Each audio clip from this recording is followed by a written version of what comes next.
Assalamualaikum warahmatullahi wabarakatuh. Alhamdulillah, alhamdulillahilladzi hadana li hadha wa ma kunna linahtadiya laula an hadana Allah. Asyhadu an la ilaha illallah wahdahu la syarika lah wa asyhadu anna Muhammadan abduhu wa rasuluh. Afdalu man rafa'al farada wa sunnah. Allahumma salli wa sallim mubarik ala Sayyidina wa maulana Muhammadin sallallahu alaihi wasallam wa ala alihi wa sahbihi ajma'in, amma ba'du. Bapak Ibu yang dirahmati Allah, saya hanya menyampaikan, membaca ya apa yang disampaikan para ulama-ulama dulu. Ini saya baca saja karena saya nggak pandai di dalam mengarang sebuah kalimat, maka saya mengutip dari hadis Rasulullah Sallallahu Alaihi Wasallam. Dikatakan wan Abi Buraidah an abihi anin Nabi Sallallahu Alaihi Wasallam. Ini adalah hadis Rasulullah Sallallahu Alaihi Wasallam. Rasul mengatakan annahu qol, sesungguhnya beliau bersabda, arbaun minal jafai. Ada 4 hal yang merupakan perbuatan tercela, perbuatan nggak bagus, perbuatan yang hendaknya kita jaga agar kita tidak dianggap orang yang buruk yang disampaikan oleh Rasulullah Shallallahu Alaihi Wasallam. Memang kategori hadis ini kategorinya tidak sampai level haram. Levelnya tidak sampai Rasul mengatakan, kalau Rasul mengatakan hurrima alaikum misalnya, diharamkan atas kalian, itu berbeda redaksinya ketika Rasul mengatakan bahwasanya la yahillu alai, tidak halal. Itu tingkatan hukumnya berbeda, pasti tinggi hurrima alaikum. Nah begitu juga dengan kalimat ini, tapi ini adalah adab. Ketika kita memperhatikan hal-hal yang seperti ini, maka insya Allah akan baik bagi kehidupan kita, hidup dunia akhirat kita. Amin ya rabbal alamin. Apa yang pertama dikatakan oleh Rasul, ayyadul rajulu wa huwa qaim, yaitu kencing berdiri. Yang hadir di sini kira-kira kencingnya pada ngaduk apa? Saya yakin mis campur ngadep, apalagi kebelet pinggir jalan, buka pintu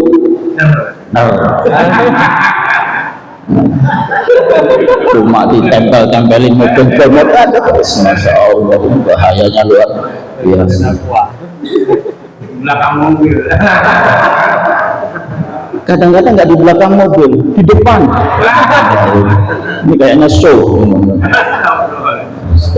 Jadi dikatakan Rasul, dikatakan bahwasanya kencing dalam kondisi berdiri ini adalah sesuatu hal yang tercela, kata Rasulullah Shallallahu Alaihi Wasallam. Kenapa kok dianggap tercela?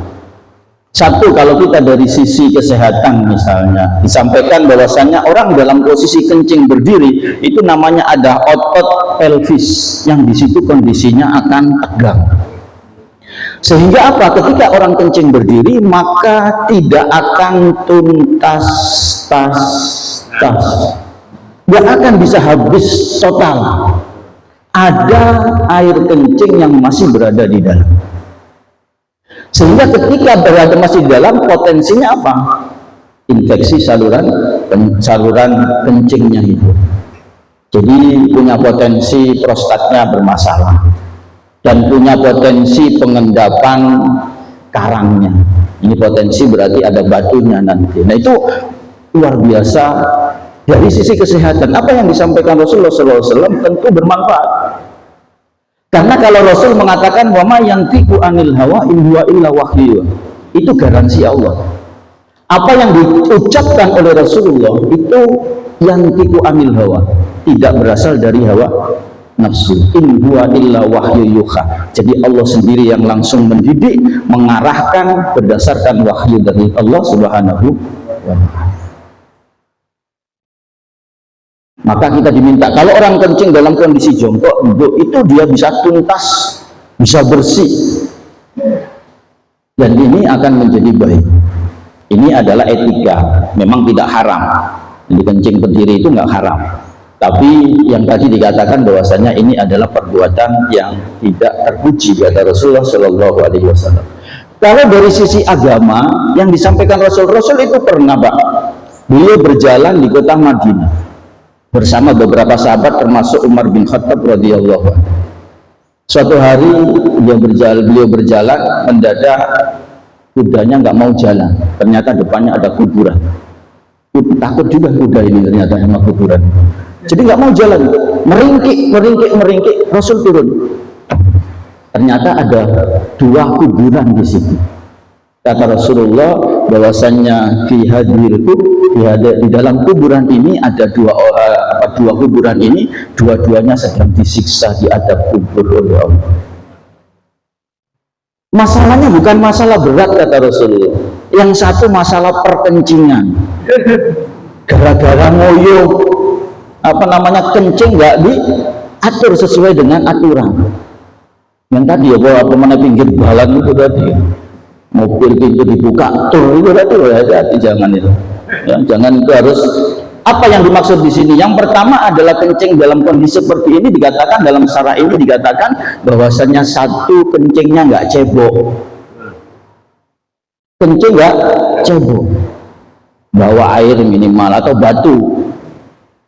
batunya jangan yang batu akik itu nggak bisa, itu batunya yang harus bisa menyerap, atau tisu ya. Dan harus kencing. Yang kedua adalah kencing berdiri artinya. Jadi kalau kencing berdiri punya potensi apa? Terpercik, kemudian kena yang namanya celana, kena yang namanya. Terus apa hubungannya? Ya sholatnya nggak sah, karena yang namanya air kencing itu adalah sesuatu yang najis, tidak dimakruh. Najisnya kategori tidak dimakruh, maka harus hati-hati. Ini yang pertama. Kemudian yang kedua dikatakan oleh Rasulullah Shallallahu Alaihi Wasallam, wa ayyam sahajabhatuhu qabla ayyafruwa minas sholati. Yang kedua adalah bahwasannya dia mengusap wajahnya padahal sholatnya belum selesai. Di dalam sholat sering mengusap batuknya. Kalau di sini dikatakan jabha itu batuk, bukan batuk ya. Kalau orang Jawa bisa membedakan batuk sama batuk, tapi kalau orang Bali batuk semua gitu. Kalau sakit itu batuk itu namanya sakit. Jadi jabha ini kadang-kadang ada orang sujud terasa ada kerikil diusap, terasa ada kerikil diusap. Dan ini adalah kata Rasulullah Shallallahu Alaihi Wasallam, hindari mengusap yang seperti ini. Karena apa? Idza qama ahadukum fis shalah, ketika orang mendirikan salat, kata Rasulullah Shallallahu Alaihi Wasallam, fala yamsahis soha, maka jangan untuk mengusap kerikil-kerikil yang ada di batukmu, yang ada di keningmu, yang ada di jidatmu. Kenapa? Fa innar rahmatah tuwajjahu, karena rahmatnya Allah sedang dicurahkan kencang-kencangnya. Jadi kalau orang tersebut rahmat ketika sholatnya dia mengusap ini, rahmatnya diputus dia. Padahal rahmat itu diharapkan kita duduk di sini, harapannya agar dapat rahmatnya Allah. Kita kumpul silaturahim agar rahmat Allah turun. Dalam sholat kita ingin dapat rahmat, tapi dalam sholat itu sholat isopo. Jadi mengusap wajah ini adalah perbuatan yang tidak baik, perbuatan yang dianggap tercela. Sampai kapan? Sampai salam. Setelah salam selesai ngusapo. Jadi setelah salam itu diminta ngusap wajahnya. Jangan bingung tangannya mau diusap kemana ini gitu. Usapkan, karena bahwasanya Rasul ketika selesai berdoa, Rasul tidak menurunkan tangannya kecuali mengusapkan tangannya ke wajahnya. Jadi ngusapnya itu setelah salam. Tapi sebelum salam nggak boleh diusap. Nah ini adalah sesuatu yang menjadikan kata Rasulullah sesuatu yang tidak baik. Kemudian yang ketiga dikatakan oleh Rasulullah Shallallahu Alaihi Wasallam sesuatu yang tercela itu adalah mana tadi? Wa ayyasma'an nida fala yasyadu mislama yasyadul mu'addin. Kalau mendengar adzan jawab sesuai yang diucapkan muadzin. Adzan ini keutamaannya luar biasa, Pak. Di tempat di mana kata Rasulullah Shallallahu Alaihi Wasallam dikumandangkan adzan, maka di situ Allah Subhanahu Wa Taala akan mengamankan dari adabnya pada hari itu. Jadi kalau adzan pagi, maka sampai sore tempat tersebut dijamin tidak akan ada adab. Adab dengan ujian dengan balak beda, Pak. Jadi kalau adab musibah bisa terjadi, tapi adabnya Allah tidak akan mungkin terjadi di mana tempat tersebut dikumandangkan adab. Kalau ada namanya balak, itu ada yang namanya tazkiyah, membersihkan dosa, dikasih ujian, dosa-dosanya dihilangkan oleh Allah. Tapi kalau adab itu pasti menghinakan diri orang yang terkenanya. Jadi itu bedanya adab dengan balak ujian. Jadi di mana tempat tersebut dikumandangkan adab, di situ adab Allah ditahan. Sampai ketika faida amsaha, ketika waktu sore, maka asbah sampai waktu pagi, aman tempat tersebut dari adabnya Allah Subhanahu Wa Taala. Tapi kalau ujian dan lain sebagainya, tetap dia misalnya bandel dan lain sebagainya, diuji oleh Allah, diingatkan agar kembali kepada Allah. Kemudian yang bahwasannya salah satu diperintahkan kenapa kita disuruh menjawab adzan, Bapak Ibu, karena yang namanya muadzin itu nggak semua orang bisa berkontribusi. Dari sekian banyak ini dalam masjid kumpul di sini, kalau pas adzan maghrib ya cuma satu, ini cuma satu.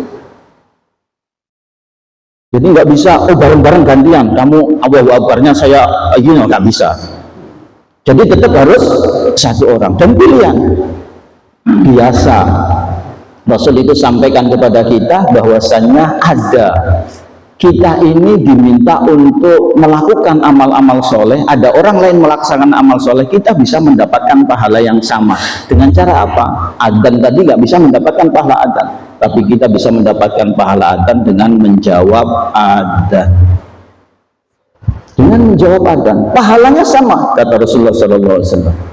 Maka jawab Allahu Akbar, Allahu Akbar, jawab sama, kecuali hayya 'alas shalah, hayya 'alal falah, dengan bacaan la haula wala quwata illa billah. Jawab, Pak, ya, jangan tidak dijawab.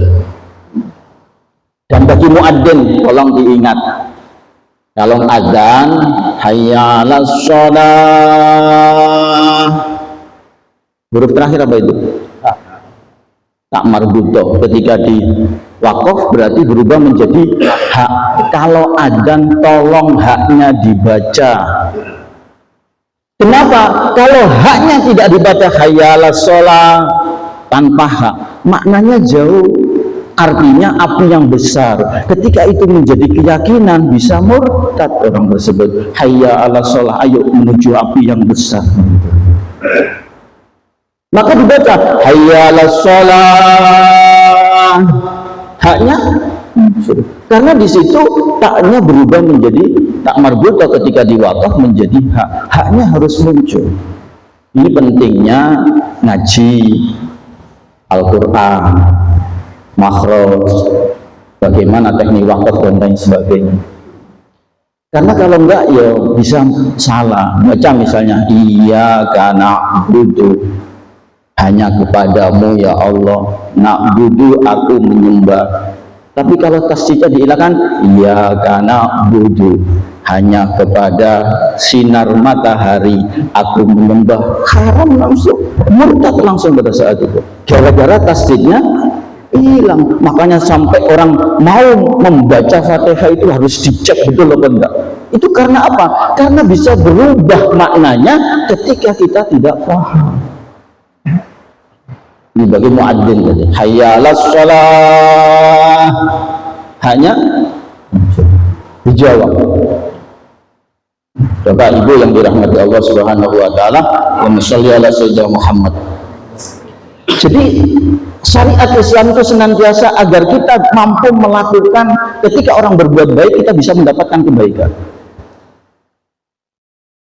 Di Mekah itu ada yang namanya orang bisa umroh kapan saja, karena umroh dan haji itu hanya di Mekah syariatnya. Orang Madinah itu protes, datang kepada Rasul, ya Rasul, kalau begitu enak ya jadi orang Mekah, bisa umroh tiap kapanpun dibutuhkan. Saya kapanpun umroh itu kalau tinggal di Mekah kapanpun bisa, yang penting keluar mikot, bisa tawaf, sa'i sampai selesai tahallul, selesai.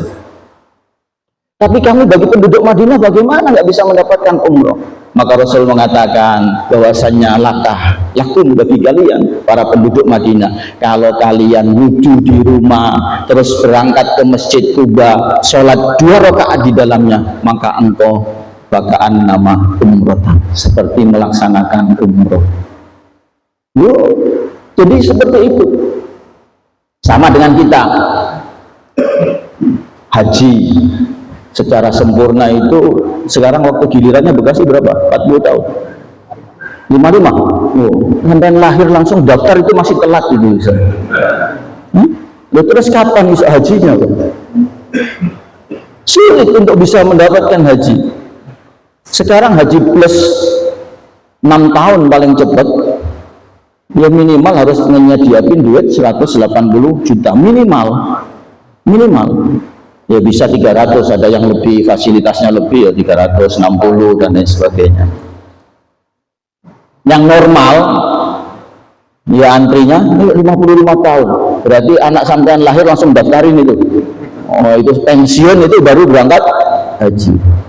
Tapi kata Rasulullah Shallallahu Alaihi Wasallam, bahkan barang siapa yang melaksanakan sholat jamaah di waktu subuh, kemudian sumayadkurullah, dia berzikir kepada Allah, nggak keluar masjid tersebut.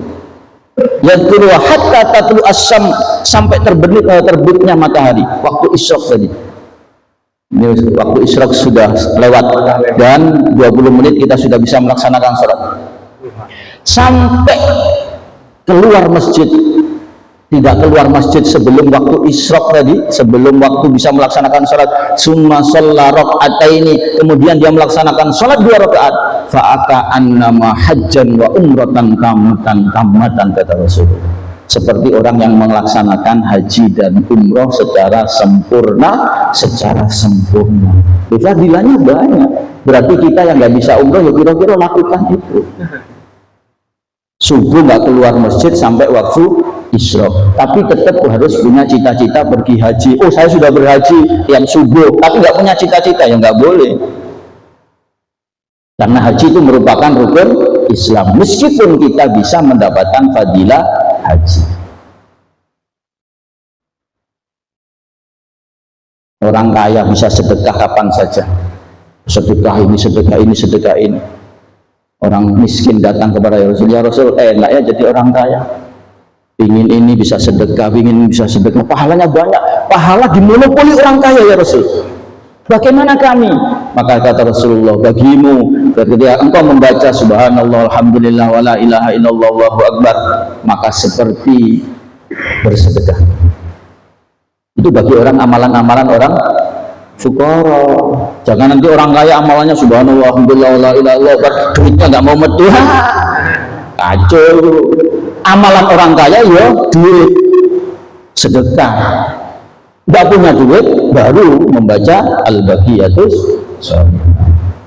Itu adalah berserikat di dalam harta. Jadi muadzin ini harus dijawab, ada syaratnya. Syarat adzan yang dijawab itu apa? Syaratnya yang pertama adalah tertib, dari Allahu Akbar sampai terakhir itu urut, namanya tertib.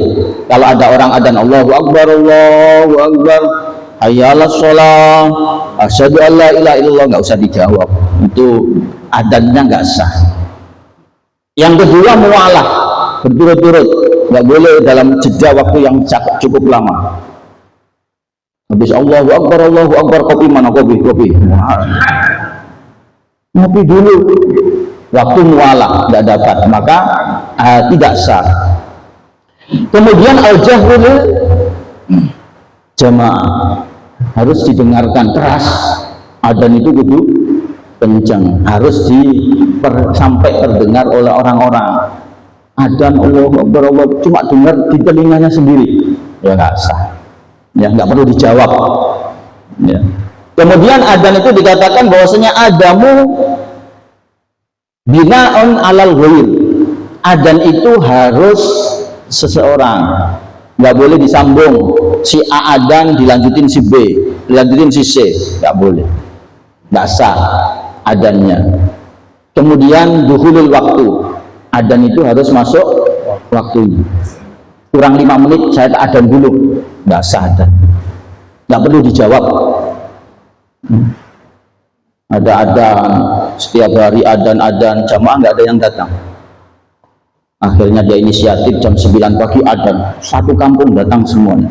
Kamu gila ya? Ya kamu yang gila. Setiap hari saya adzan kamu nggak datang, giliran saya adzan jam 9 pagi kamu malah datang. Yang gila mana? Kamu atau saya?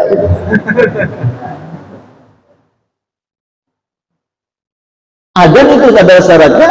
Kemudian yang kedua adalah bil arabiyah. Adzan itu harus menggunakan bahasa Arab. Tidak boleh diganti. Allah Maha Besar ya Allah, Allah Maha Besar. Nggak bisa. Kemudian persyaratan muadzin yang pertama adalah muslim. Nggak bisa adzan bukan orang muslim, nggak perlu dijawab. Yang kedua adalah tamyiz. Tamyiz itu belum balik, tapi dia sudah bisa membedakan benar salah. Jadi dia bisa sudah mandi sendiri, dia sudah, itu namanya tamyiz. Berarti adzannya boleh dijawab. Kalau kurang dari itu nggak perlu dijawab. Laki-laki, syarat muadzin itu laki-laki. Perempuan boleh adzan perempuan kalau ngadanin bayi, boleh, tapi yang utama tetap laki-laki. Jadi laki-laki untuk adzan ini adalah laki-laki. Yang kedua adalah harus tahu masuk waktunya sholat. Syarat jadi muadzin tahu waktunya sholat. Gak bisa dikira-kira ini sudah masuk zuhur apa enggak ya, adzan aja nggak bisa, nggak sah adzannya. Jadi harus sudah tahu pasti ini sudah zuhur baru dia adzan. Ini asar, dia tahu ini asar baru dia adzan. Itu namanya tahu waktu. Itu adalah dijawab sama. Kalau qomat juga sama. Qomat itu juga dijawab. Jawabnya qomat sama. Hayya ala sholah ya tetap dijawab hayya ala sholah. Hayya alal falah jawabannya hayya alal falah. Bukan la haula wala quwata illa billahil azim. Jadi yang adzan itu redaksinya dibaca la haula itu hanya adzan, tapi qomat itu dibaca sesuai dengan bacaan muadzin kecuali qad qomatis shalah dibaca qad aqamaha. Terus madamatis nggak pernah jawab qomat qad aqamaha waqad adamatis sholat. Dijawab adzan. Jawab adzan, bahkan bapak masuk ada adzan muadzin, jangan duduk. Suruh tunggu, jangan sholat dulu. Sampai selesai jawab, selesai kita sholat. Oh, sedang membaca Quran, sedang zikir, ada adzan, berhenti. Jawab adzannya. Bahkan orang yang sedang sholat, mohon maaf, dia sudah Allahu Akbar, sudah dapat 1 rakaat adzan baru dia adzan. Jangan dijawab adzannya Pak.